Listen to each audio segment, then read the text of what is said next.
કચ્છ અને ગુજરાતની રસપ્રદ ઘટનાઓને સમાચાર જાણવા અમારી ચેનલને લાઇક, શેર અને સબસ્ક્રાઇબ કરો। ભારતીય કિસાન સંઘ દ્વારા કચ્છ જિલ્લામાં ખેડૂતોના અધિકારો અને તેમને નડતા વિવિધ મુદ્દાઓ પર જનજાગૃતિ ફેલાવવા માટે વિશાળ અભિયાનનો આજે શુભારંભ થયો। ભચાઉ તાલુકાના જંગી ગામથી મેકરણ દાદાના અખાડા ખાતે અભિયાનની શરૂઆત કરવામાં આવી, જેમાં 9 મુખ્ય મુદ્દાઓ પર કેન્દ્રિત રહીને સમગ્ર કચ્છ જિલ્લાના આશરે 600 ગામોનો પ્રવાસ કરવામાં આવશે।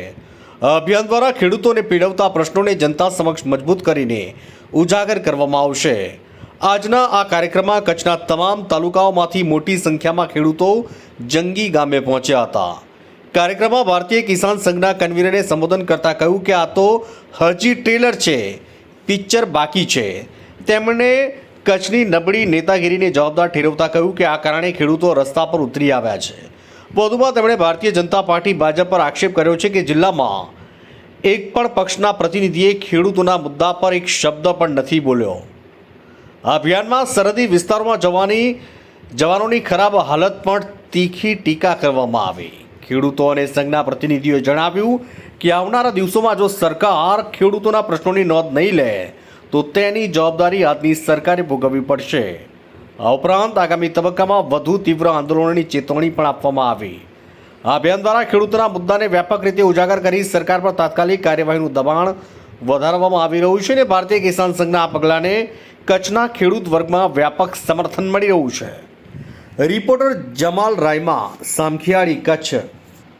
લગભગ 2 મહિનાથી જે ચાલી રહેલો ખેડૂતનો વિવાદ છે, હાલ તો અત્યારે આ વિસ્તાર ખેડૂતો માટે અત્યારે એમ કેવું તો કહી શકાય કે રણભૂમિ બની ગઈ છે। અત્યારે આની અંદર હાલ જે અત્યારે કિસાન સંઘ દ્વારા જે સભાનું આયોજન કરવામાં આવે તો જંગીની અંદર જે એમની એક મુહિમ છે કે કિસાનોને સાથે જોડીને જો વાત કરવામાં આવે તો અત્યારે હાલ તો લગભગ 600 જેટલા ગામડાઓની અંદર એ લોકો પ્રવાસ કરવાના છે કિસાન સંઘ દ્વારા, તેમજ અને 2,40,000 જેટલા ખેડૂતોને સાથે જોડીને આવનારા દિવસોની અંદર કિસાન સંઘ ભુજમાં મોટી સંખ્યામાં ત્યાં લોકો પણ ત્યાં એકત્રિત થશે એવી પણ અહીંયાથી ચીમકી પણ આપવામાં આવી હતી કિસાન સંઘ દ્વારા।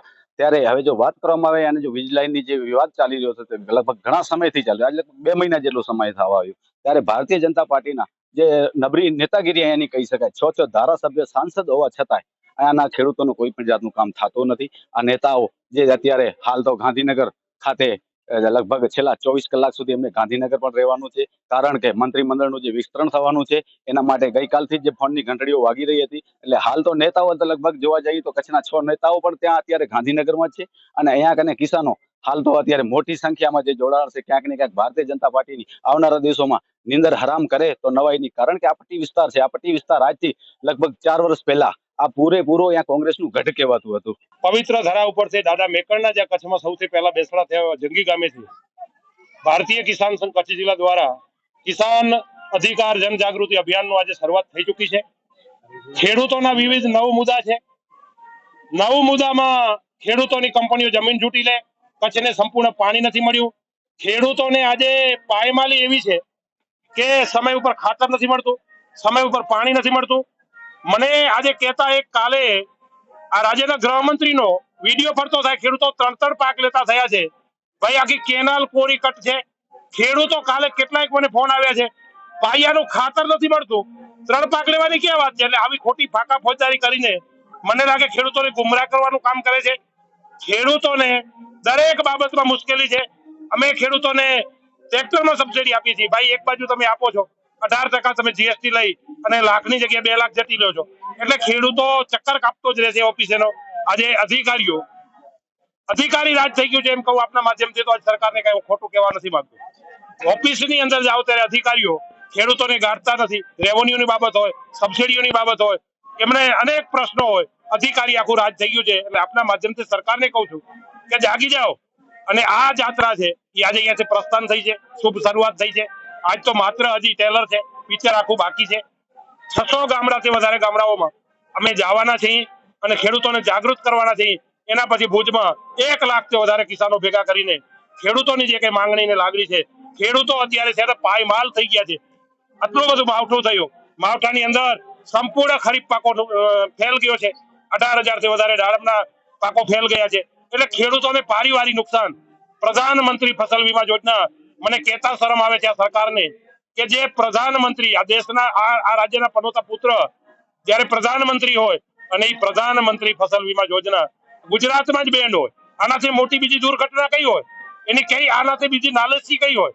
એટલે સરકાર દરેક બાબતમાં ગુમરાહ, હજી કેટલું ટેકાના ભાવે ખરીદી હતી, આવી દરેક વાતો જાહેરાતો કરે છે, પણ જમીન સ્તર ઉપર કાંઈ નથી. ત્યારે આપના માધ્યમથી કહું છું, આજે નવ મુદ્દા લઈને કિસાનોની પારિવારિક મુશ્કેલીઓ તો અનેક છે, પણ મુખ્ય નવ મુદ્દા લઈને આજે ભારતીય કિસાન સંઘ નીકળ્યું છે, અને આ મુદ્દાનું જ્યાં સુધી નિરાકરણ નહીં આવે ત્યાં સુધી લડાઈ જારી રહેશે. ખેડૂતોની માંગ સાચી છે કે કંપની વાળાઓને ખેડૂતોને સંઘર્ષ કરી ખેડૂતોને પૂછી અને એનું કામ કરવું જોઈએ. ક્યાંક ને ક્યાંક કંપની વાળા ખેડૂતોને બાનમાં રાખી અને કામ કરતા જતા હોય છે તો ખેડૂત ઉશ્કેરાતા હોય છે. ખરેખર એને સંકલન કરી ખેડૂતોને સાથે રાખી અને એનું કામ આગળ વધારવું જોઈએ. આજે કિસાન સંઘ દ્વારા જે સભા કરવામાં આવી હતી, કિસાન સંઘ એક ખેડૂતની સંસ્થા છે. કિસાન સંઘની જે કાંઈ માગણી હોય ખેડૂત પ્રત્યે સાચી જ હોય છે, પણ ક્યાંક ને ક્યાંક હમણાં જ તમે જુઓ કે બોટાદની અંદર એક આમ આદમી પાર્ટીએ ખેડૂતના નામે આજુબાજુમાંથી ગુંડાઓ તેડાવી અને ખોટા ઉસરા કર્યા. આવો ક્યાંક ને ક્યાંક થતો હોય ત્યારે સરકારને બદનામ કરવા, પોલીસને બદનામ કરવા માટે અમુક પાર્ટીઓ કરતી હોય ત્યારે સરકારમાં આપણા કામો નથી થતા. ક્યાંક ને ક્યાંક કિસાન સંઘ પણ આવી વાતોમાં આવી અને એ પણ માર ખાઈ જતો હશે. કિસાન સંઘની વાત સરકાર ગમે એ નહીં હોય એને સાંભળવી જ પડે. ન સાંભળે તો ખેડૂત ગમે ત્યારે સરકાર ઉઠલાવી શકે છે, પણ ક્યાંક ને ક્યાંક કોઈ ને કોઈ પક્ષ કિસાન સંઘની બગલમાં બેસી અને ખોટો દુરુપયોગ કરતો હોય, સરકારને બદનામ કરતો હોય ત્યારે ખેડૂત પણ એના જે કઈ હકો હોય એનાથી વંચિત રહી જતો હોય છે.